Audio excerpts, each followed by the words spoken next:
Here's what you missed in the last 18 hours. You had 13 videos worth catching up on, covering everything from AI economics and agent workflows to EV adoption trends and coding best practices. Let's dive in. Starting with the big AI economics discussion, Theo responded to Primogen's video about the AI economy breaking down, bringing some crucial nuance to the debate. While Theo agreed with Prime that economic pressures are real, he argued the core issue isn't companies trying to squeeze more revenue from users. It's severe compute constraints forcing companies to preserve GPU capacity for enterprise customers. He walked through extensive examples, like how Anthropic had to abandon their painted door test, moving Claude code from $20 to $100+ tiers, not because of greed, but because they simply can't subsidize the compute anymore. Theo got particularly animated explaining that his single 5090 GPU raised his electric bill by $1,000 monthly, emphasizing just how expensive this compute really is. The key insight was that Microsoft pausing Copilot signups entirely isn't a revenue optimization play. You don't pause signups to make more money, you do it because you lack capacity.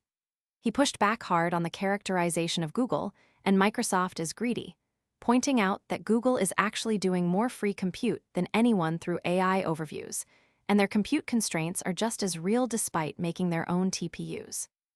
Moving to a fascinating behavioral phenomenon, the AI Daily Brief explored how agents are transforming every knowledge worker's role into something resembling startup entrepreneurship. The host was genuinely intrigued by this counterintuitive trend. Instead of AI making people work less as promised, agents are creating an infinite backlog that has people working obsessively around the clock. He shared compelling examples from AI Twitter, including Aaron Levy from Box describing how AI makes it easy to explore more, but leads to doing far more work, and Brian Johnson breaking his screens off rule because he couldn't afford to miss out on working with GPT-5.5. The core insight was that agents don't just compress time, they break the rules of time entirely by working 24/7 in parallel, making that infinite backlog feel immediate rather than theoretical. This creates startup-like anxiety about having infinite options and whether you're working on the right things. The host identified several persistent constraints even in an agentic world: judgment, planning, coordination, evaluation, cost, and absorption. How much output can markets actually consume? Most importantly, he outlined entirely new job categories emerging, from agent ops engineers to coordination architects to internal agent product managers. On a more technical note, Dave from Dave's Garage shared a classic optimization story from his Microsoft days, where he made a core Windows COM routine roughly 100 times faster.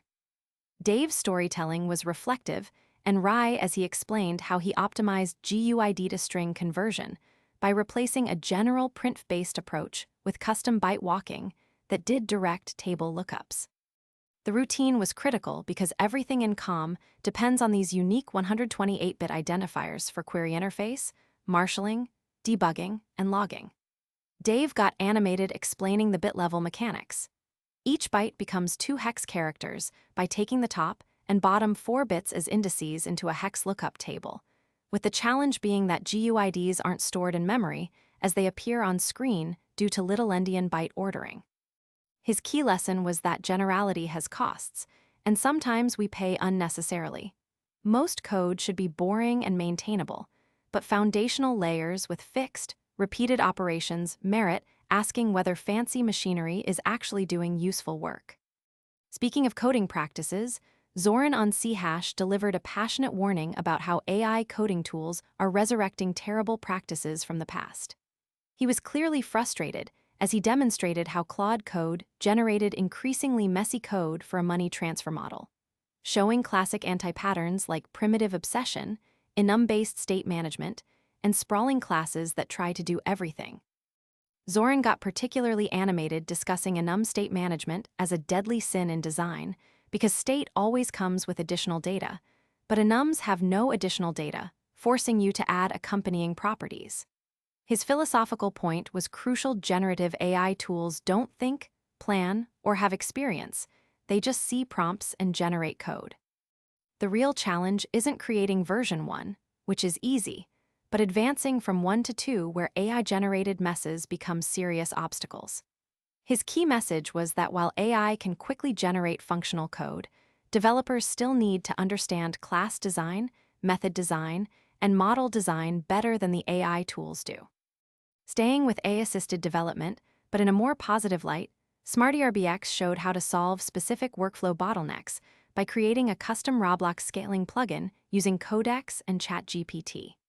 He was refreshingly honest about his frustrations with existing tools, explaining that while many builders use the F3X plugin, he only needed one feature: the scale tool that works properly with multiple selected parts. His approach was practical and down-to-earth. Voice prompt the AI to build the plugin, then go to the gym while it worked. When he returned, Codex had successfully created the one-scale plugin that solved his exact problem.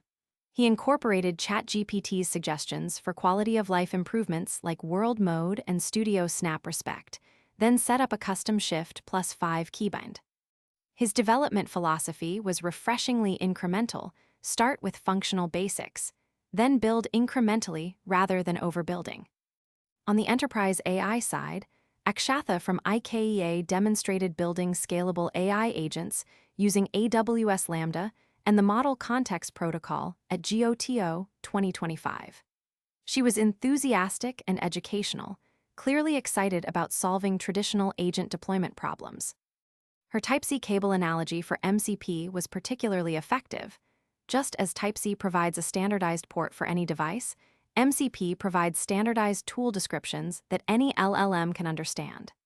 Without this standardization, you need multiple agent implementations, just like you'd need multiple cables and ports. She walked through the technical lifecycle and showed how MCP's stateless, event-driven nature makes it perfect for Lambda deployment. Her weather tool demonstration illustrated the clean abstraction the Strands SDK provides, with model-driven orchestration and extensive OS integration. The key insight was treating each agent tool as a separate Lambda function rather than monolithic deployments, using layers for shared dependencies to prevent Lambda bloat. Unfortunately, we didn't get the full content from Navakoti's IKEA presentation about letting AI agents tell you what they need, as the transcript wasn't provided in the notes. Moving to AI policy developments, AI for Humans covered a potentially massive story about the White House reportedly pushing for approval authority over AI model releases. Gavin was genuinely concerned about this watershed moment, explaining how this stems from Anthropic's announcement about their Mythos model being too dangerous to release roughly 4-6 weeks ago. The timing coincides with leadership changes in AI oversight, with David Sachs recently leaving his AI czar position. The hosts discussed how this represents AI growing up as an industry, with government feeling pressure to get ahead of potential cyberattacks.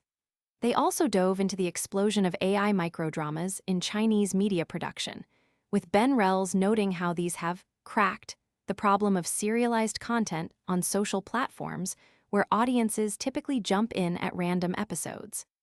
The format is already appearing in Western feeds, with series like Pregnant AI Merman Content and Knocked Up Husband Edition featuring AI-generated video. On the gaming front, Bellular News investigated what initially seemed like a PlayStation DRM disaster, but turned out to be much more nuanced.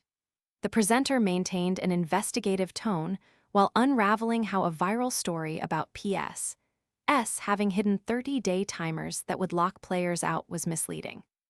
The reality was a 14-day anti-piracy measure targeting a sophisticated refund exploit where users could refresh licenses for undownloaded games, transfer them to jailbroken consoles, then request refunds, essentially getting free games. The 14-day timeframe aligned perfectly with PlayStation's refund period, and after that window, games receive permanent licenses requiring no further online verification. The presenter showed genuine appreciation for the technical complexity, while being careful to present both the initial panic and eventual truth with equal weight. Shifting to electric vehicles, the Electric Viking was clearly excited about Australian EV adoption trends, reporting that electric vehicle interest surged 461% according to RACV data. He was enthusiastic when correcting himself dramatically about this figure. initially starting to say 46.1%, before emphasizing it was actually 461%. The surge was led by Chinese brands including BYD, MG, and Chery. He became notably critical when discussing car comparison websites, calling them parasites that charge manufacturers $500 1,000 per click, costs that get baked into vehicle prices. His key point was that EV sales were already climbing significantly before geopolitical events affecting oil prices, suggesting this represents genuine consumer acceptance rather than just fuel cost concerns. He provided practical buying advice, noting the cheapest EV now costs $24,000 Australian dollars and recommending workplace leasing arrangements that could save up to $10,000. Finally, the electric Viking continued his Australian EV coverage, with April sales data showing 157% growth despite falling petrol prices. He was genuinely impressed by these numbers, revealing 15,459 electric cars were sold, representing a record 16.5% market share, up from March's 14.5%. His frustration showed when discussing how Chinese automakers aren't bringing their best technology to Australia. BYD offers 12 different models with 1,000-volt architecture and 1,000 kW charging in China at reasonable prices. The top seller was BYD Lion 7 with 1,780 sales, while Tesla Model Y placed fourth with 822 deliveries due to supply constraints rather than demand issues. He noted the used EV market collapse as a positive indicator. Listings dropped from 12,000 a year start to under 1,000 currently. His projection was optimistic. By year-end, 1 in 4 car sales could be electric, driven by increasing model availability with over 110 different EVs currently available in Australia. That's your comprehensive catch-up on the last 18 hours. From AI economics and policy shifts to EV adoption trends and coding best practices, it's clear we're living through some fascinating technological transitions. Stay curious out there.